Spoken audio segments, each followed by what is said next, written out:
সুপ্রিয় দর্শক, সর্বশেষ আপডেট বাংলা নিউজে আপনাদের স্বাগতম। শুরুতেই সংবাদ শিরোনাম, এরপর থাকছে বিস্তারিত।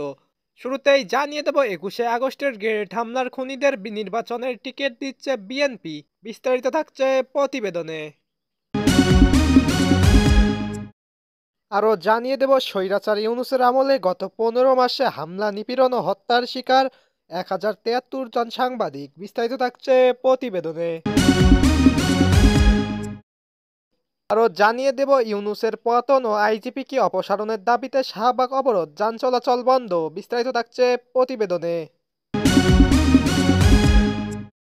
আরও জানিয়ে দেব বিএনপির চেয়ারপারসন বেগম খালেদা জিয়ার শারীরিক অবস্থা স্থিতিশীল। বিস্তারিত থাকছে প্রতিবেদনে। সুপ্রিয় দর্শক, এতক্ষণ শুনছিলেন সংবাদ শিরোনাম, এখন শুনবেন বিস্তারিত। তার আগে ভিডিওটি ভালো লাগলে চ্যানেলটি সাবস্ক্রাইব করুন।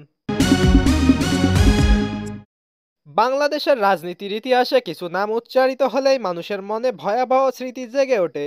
আব্দুস সালাম পিন্টু এমনই একটি নাম, যার সঙ্গে জড়িয়ে আছে 21শে আগস্ট গ্রেনেড হামলার মতো জঘন্যতম সন্ত্রাসী ঘটনা। এই ব্যক্তিটি এবং তার ছোট ভাই সুলতান সালাউদ্দিন টুকু বিএনপির মনোনয়ন পেয়েছেন আসন্ন নির্বাচনে। একই পরিবারের দুই ভাইকে দুটি আসনে মনোনয়ন দেওয়ার এই সিদ্ধান্ত শুধু রাজনৈতিক স্বজনপ্রীতির উদাহরণই নয়, বরং এটি প্রমাণ করে যে বিএনপি নামক সংগঠনটি কিভাবে অপরাধীদের পুরস্কৃত করে এবং সন্ত্রাসবাদকে প্রশ্রয় দেয়। বাংলাদেশের মানুষ কখনো ভুলবে না, বঙ্গবন্ধু অ্যাভিনিউতে আওয়ামী লীগের শান্তিপূর্ণ জনসভায় নির্বিচারে গ্রেনেড ছোড়া হয়েছিল। সেদিন 24 জন নিরপরাধ মানুষ প্রাণ হারিয়েছিলেন, আহত হয়েছিলেন শতাধিক। আইভি রহমান, মাহবুবা রহমান সহ অসংখ্য নিরীহ মানুষের রক্তে রঞ্জিত হয়েছিল রাজধানীর রাস্তা। এই হামলায় উদ্দেশ্য ছিল তৎকালীন বিরোধী দলীয় নেত্রী শেখ হাসিনা সহ আওয়ামী লীগের শীর্ষ নেতৃত্বকে নিশ্চিহ্ন করে দেওয়া। আদালত এই মামলার বিচারে আব্দুস সালাম পিন্টুকে অন্যতম মূল ষড়যন্ত্রকারী হিসেবে চিহ্নিত করেছেন এবং তাকে যাবজ্জীবন কারাদণ্ড প্রদান করেছেন। তবুও আজ এই দলটি তাকে এবং তার ভাইকে মনোনয়ন দিয়ে পুরস্কৃত করেছে। এটা কোনো কাকতালীয় ঘটনা নয়। বিএনপির রাজনৈতিক সংস্কৃতির গভীরে রয়েছে সহিংসতার প্রতি এক ধরনের আকর্ষণ এবং অপরাধীদের প্রতি নরম মনোভাব। যে দলের জন্ম হয়েছিল সামরিক শাসনের কোলে, যে দলের প্রতিষ্ঠাতা নিজেই একজন সামরিক শাসক ছিলেন, সেই দলের কাছ থেকে গণতান্ত্রিক মূল্যবোধ আশা করাটাই হয়তো বাড়াবাড়ি। ছাত্র শিবির, হুজি, জেএমবির মতো জঙ্গি সংগঠনগুলো যখন বাংলাদেশের মাটিতে শিকড় গেড়েছিল, তখন বিএনপির শাসন আমলই চলছিল। এই দলের আমলেই দেশে বোমাবাজি, গ্রেনেড হামলা, জঙ্গিবাদ মাথাচাড়া দিয়ে উঠেছিল। 2024 সালের জুলাই মাসে যে সহিংসতা দেশ জুড়ে ছড়িয়ে পড়েছিল, তার পিছনেও একই ধরনের অশুভ শক্তির উপস্থিতি লক্ষ্য করা গেছে। নির্বাচিত সরকারকে উৎখাতের উদ্দেশ্যে পরিকল্পিতভাবে সংঘাত সৃষ্টি করা হয়েছিল। বিদেশি অর্থায়ন, জঙ্গি সংগঠনের সহায়তা এবং সামরিক মহলের একাংশের প্রচ্ছন্ন মদদে পরিস্থিতি এমন পর্যায়ে নিয়ে যাওয়া হয়েছিল যেখানে সাংবিধানিক ধারাবাহিকতা ভেঙে পড়েছিল এবং অস্থিরতার প্রধান সুবিধাভোগী ছিল বিএনপি ও তার মিত্ররা। নোবেলজয়ী অর্থনীতিবিদ থেকে অন্তর্বর্তী সরকারের প্রধান উপদেষ্টা হয়ে ওঠা ডক্টর মোহাম্মদ ইউনূসের সঙ্গে বিএনপির সম্পর্কে আজ আর কোনো গোপন বিষয় নয়। বিএনপি প্রায়শই গণতন্ত্রের কথা বলে, আইনের শাসনের দাবি তোলে, কিন্তু তাদের কর্মকাণ্ড, তাদের বক্তব্য সম্পূর্ণ বিপরীত। যে দল একজন সাজাপ্রাপ্ত অপরাধীকে মনোনয়ন দেয়, সেই দল কিভাবে গণতন্ত্রের ধারক বাহক হতে পারে?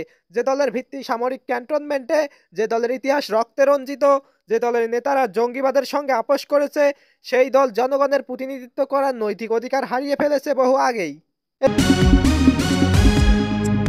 এদিকে জুলাই গণ অভ্যুত্থানের 5 আগস্টের পর থেকে গত 1 নভেম্বর পর্যন্ত সারা দেশে কম বেশি 476টি ঘটনায় অন্তত 1073 জন গণমাধ্যম কর্মী হামলা, মামলা, হত্যা, হুমকি, হয়রানি, পরিবারের সদস্যদের উপর হামলা, বাসা বা সম্পত্তি নষ্ট করা সহ চাকরিচ্যুত, চাকরি থেকে অব্যাহতি কিংবা বরখাস্ত হয়েছেন। গণমাধ্যমে প্রকাশিত তথ্যের ভিত্তিতে টিআইবি প্রকাশিত প্রবন্ধে চাঞ্চল্যকর তথ্য তুলে ধরা হয়।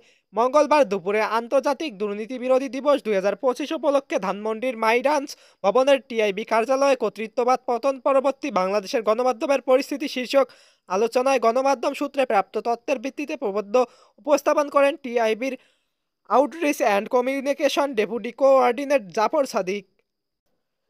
সাদিক বলেন, কর্তৃত্ববাদের পতন পরবর্তী সময়ে আশা করা হয়েছিল গণমাধ্যমের জন্য এক ধরনের উন্মুক্ত পরিবেশ ও অবাধ সাংবাদিকতার পথ উন্মুক্ত হবে। পূর্বতন নেতিবাচক চর্চার ধারাবাহিকতা বন্ধ হবে কিংবা হ্রাস পাবে, কিন্তু বিগত ১৬ মাসের বাস্তবতা ভিন্ন কথা বলছে।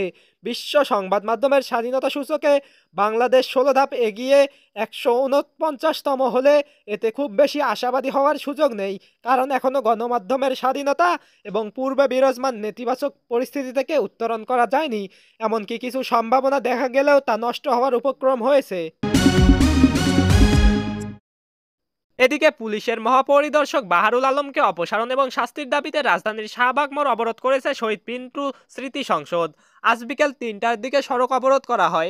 এ সময় ওয়ারী গ্যান্ডারিয়া, পুরান ঢাকা সহ বিভিন্ন এলাকার সহস্রাধিক মানুষ সেখানে জড়ো হয়। অবরোধের কারণে শাহবাগে যান চলাচল সম্পূর্ণ বন্ধ রয়েছে।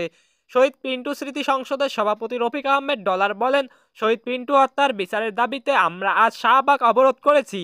আমরা এই হত্যাকাণ্ডের বিচার চাই। আমরা চাই দ্রুত আইজিপিকে তার পদ থেকে অপসারণ করতে হবে।